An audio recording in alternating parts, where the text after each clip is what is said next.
Buxwaha forest, इस जंगल का नाम आपने एक ना एक बार तो अपने सोशल मीडिया पेज पर जरूर से सुना होगा।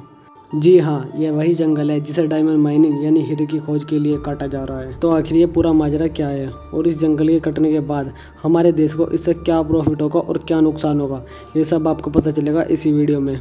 सो गाइस, चलिए वीडियो शुरू करते हैं। पर अगर आपके पास इस वीडियो को पूरा देखने के लिए टाइम नहीं है तो आप इस वीडियो को इन पॉइंट्स तक काटकर अपने हिसाब से देख सकते हैं। तो गाइस, ये बात है मध्य प्रदेश के छतरपुर जिले के बक्सवाहा फॉरेस्ट की, जहां साइंटिफिक रिसर्च से पता चला है कि इस जंगल के नीचे 34 मिलियन कैरेट्स के रफ डायमंड दबे हुए हैं और उन रफ डायमंड को जमीन के नीचे से निकालने का project Aditya Birla group of company को मिला है। पर उन डायमंड्स को जमीन के नीचे से निकालने के लिए बक्सवाहा फॉरेस्ट से 2,15,000 पेड़ काटे जाएंगे। लेकिन इन पेड़ों के कटने के बाद Aditya Birla group of company ने इन पेड़ की जगह किसी और जगह पर इससे ज़्यादा पेड़ लगाने का वादा किया है।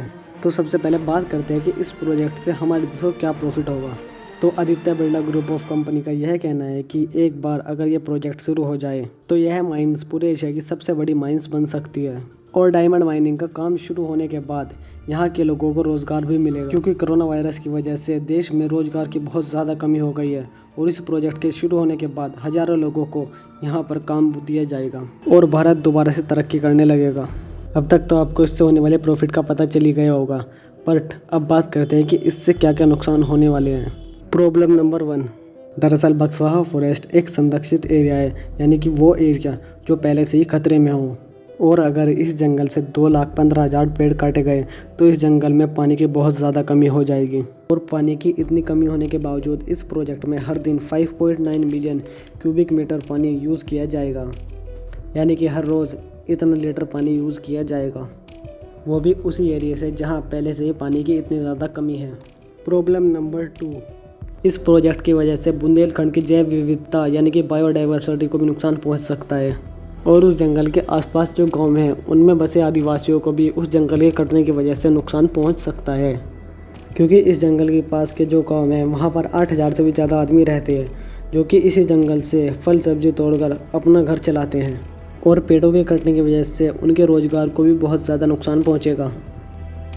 प्रॉब्लम नंबर, अब तक तो मैंने आपको बताया कि इन पेड़ों के कटने की वजह से इंसानों को क्या क्या नुकसान होंगे, पर अब आपसे बात करते हैं कि इस प्रोजेक्ट के चलने की वजह से जंगली जानवरों को क्या नुकसान होने वाली है। क्योंकि अगर वहाँ से पेड़ काटे जाएंगे तो उस जगह पर बारिश होने की संभावना बहुत कम हो जाएंगी, क्योंकि वहाँ के सभी जानवर इसी पानी पर निर्भर करते हैं और वह इसी पानी की वजह से जिंदा हैं। अगर वहाँ पर पानी ही इकट्ठा नहीं हो पाएगा तो वहाँ के जानवर कैसे जिंदा रह पाएंगे, क्योंकि अगर देखा जाए तो जंगल उनका घर है, हमारा नहीं। हमारे से ज़्यादा उन्हें जंगल की ज़रूरत है, बट हम इंसान अपने फ़ायदे के लिए धीरे धीरे करके उनके जंगलों को काटे जा रहे हैं। चलिए अब बात करते हैं उन आदमियों के बारे में जो इस जंगल को बचाने के लिए लगातार खड़े हुए हैं। 9 अप्रैल को दिल्ली की एक समाज सेविका नेहा सिंह ने सुप्रीम कोर्ट में एक याचिका दायर की है और इस प्रोजेक्ट को बंद करने की मांग भी की है।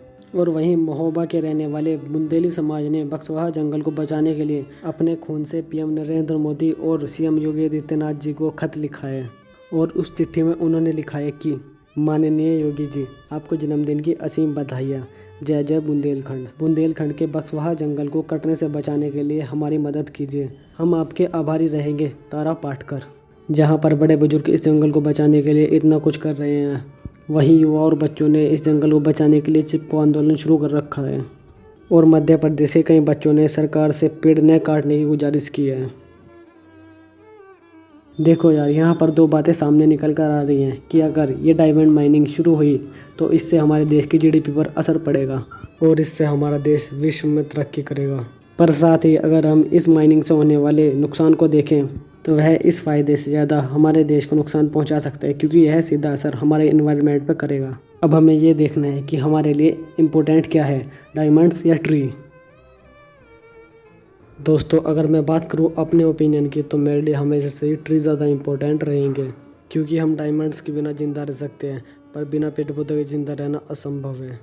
और आप हमें कमेंट करके बता सकते हैं कि आपके लिए क्या ज़्यादा इम्पोर्टेंट है, डायमंड या नेचर। तो गाइस, वीडियो में इतना ही। मैं आपसे मिलता हूँ ऐसी एक और नई वीडियो में। तब तक के लिए बाय।